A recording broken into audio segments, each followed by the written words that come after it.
Você já percebeu que muitas vezes você até tem vontade de mudar, você tem até consciência daquilo que você precisa fazer e de uma mudança de comportamento que de fato se faz necessária, até para você mudar a sua qualidade de vida ou para você se melhorar em alguma questão, aumentar a sua produtividade, mas nem sempre, ou na maioria das vezes, melhor dizendo, você acaba desistindo, procrastinando ou, quem sabe, fazendo tudo diferente daquilo que você mesmo combinou com você? Todas as promessas de fim de ano que você já fez.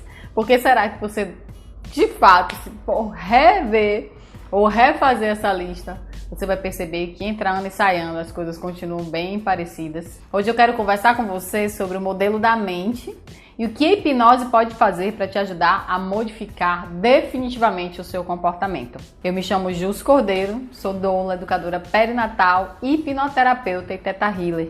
E sei o quanto o seu subconsciente pode ser o seu trampolim ou o seu obstáculo dentro de uma jornada chamada vida. Vem comigo!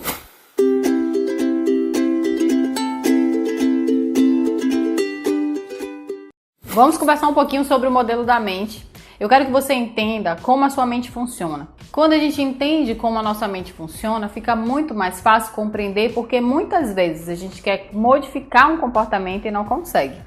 Imagine a sua mente como um iceberg, certo? A pontinha do iceberg é a sua mente consciente.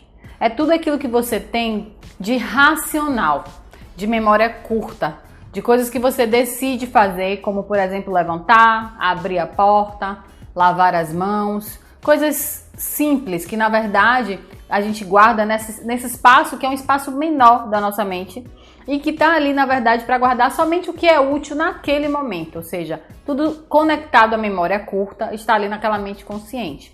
Vou dar um exemplo bem simples para você de como ela seleciona, na verdade. É uma mente que ela é seletiva, ela só guarda realmente aquilo que ela sente que ela vai precisar, o que ela vai usar. É a mente analítica, é a mente que começa a questionar e também cria os porquês, né? O porquê de cada coisa. É aquela mente racional. Essa mente, ela está muito mais focada e ocupada em tudo que precisa ser resolvido a curto prazo. Você pode lembrar, por exemplo, o endereço da sua casa, do seu trabalho, saber de qual o caminho de casa até o trabalho, mas talvez você tenha esquecido que você tomou café hoje de manhã. Isso acontece porque isso é algo que quem precisa guardar é essa mente consciente. Mas se você não estiver passando por uma reeducação alimentar, isso não é tão importante. Então ela seleciona muito bem o que ela de fato vai desejar colocar ali. A mente consciente, ela também é responsável pela força de vontade. Ela tem ali, na verdade, toda a consciência do que precisa ser modificado. E a força de vontade, inclusive, é a que pode gerar, no final, um hábito. O hábito, ele vem do subconsciente. Quanto mais você repete através da força de vontade algo, depois de um tempo ele se torna um hábito. E o hábito, ele é o quê? Definitivo. Tudo que é, na verdade, definitivo, tudo que interfere diretamente no seu comportamento, na verdade, não é da consciência, e sim do subconsciente. O subconsciente é toda aquela parte imersa do iceberg. Lá estão as memórias de longo prazo, as emoções, os traumas, todos os seus medos, todos os padrões que na verdade você veio aprendendo desde o momento em que você está ali na vida intraútero, ou seja, a partir do 3º mês de gestação, né, da sua vida intraútero, até os dias de hoje.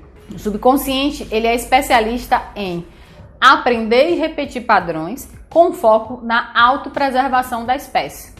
Então, tudo que o subconsciente acata, na verdade, tem a ver com isso aqui pode me proteger. É por isso que, por exemplo, a gente guarda muito mais as tragédias e as histórias que não deram certo.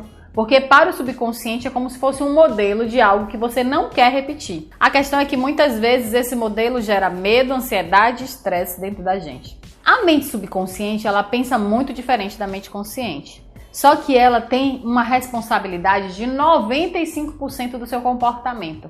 Ou seja, tudo que a mente consciente racionaliza e cria, na verdade, como porquês ou talvez desculpas para determinado comportamento, nem sempre é tão coerente com o que o subconsciente de fato influenciou e determinou como comportamento ali. Eu vou dar um exemplo bem simples para você entender do que eu estou falando. Às vezes a mente consciente já sabe que precisa, por exemplo, começar a praticar uma atividade física durante a gestação. Ela tem certeza que ela precisa fazer isso por uma questão de saúde, por uma questão de consciência do corpo, porque você deseja um parto normal e quer realmente se preparar fisicamente para esse parto. Isso é o racional falando. O fisiológico, na verdade, quer que você durma, quer que você descanse. Sabe por quê?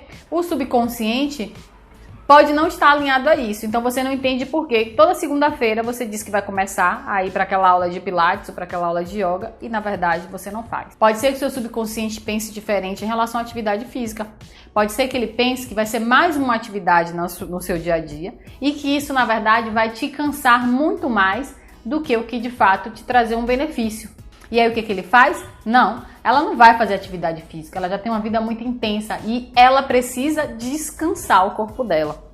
É assim que o subconsciente muitas vezes interfere na hora que a gente vai acordar para fazer uma atividade física. Isso vai me demandar menos 1 hora do meu sono. Se eu já durmo 5 horas por dia, 6 horas por dia, o meu subconsciente muitas vezes entende que eu vou ganhar muito mais dormindo.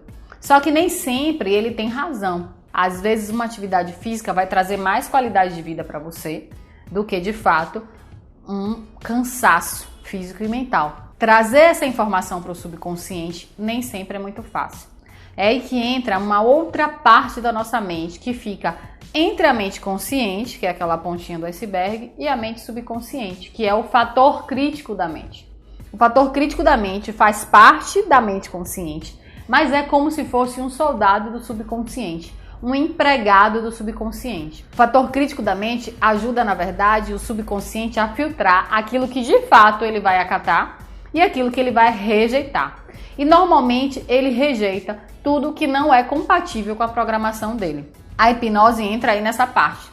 A gente não consegue mudar o nosso comportamento se a gente não muda o subconsciente. Ou se a gente não faz um esforço consciente e diário para que esse esforço consciente se torne um hábito e o subconsciente, depois de perceber os benefícios, por exemplo, né, da atividade física que eu citei aqui, aí sim ele incorpora como algo e uma nova ideia, se transformando aquela nova ideia num hábito, que é o de acordar um pouquinho mais cedo e ir todos os dias malhar. Só que o subconsciente, ele faz isso de uma forma onde muitas vezes você tenta, você tem aquela força de vontade, mas se o subconsciente não estiver, né, de fato de acordo com aquela mudança, ele vai fazer de tudo para te sabotar. Principalmente porque ele quer economizar calorias. É uma outra função do subconsciente. Para a preservação da espécie, a gente aprendeu a economizar caloria. E mudar hábito, mudar comportamento, gasta muita energia. E o subconsciente, ele faz de tudo para manter as coisas do jeitinho que estão. É por isso que a gente percebe muitas vezes um incômodo e até mesmo a sensação de que a gente está ali se auto-sabotando, mas meio que não sabe o que fazer.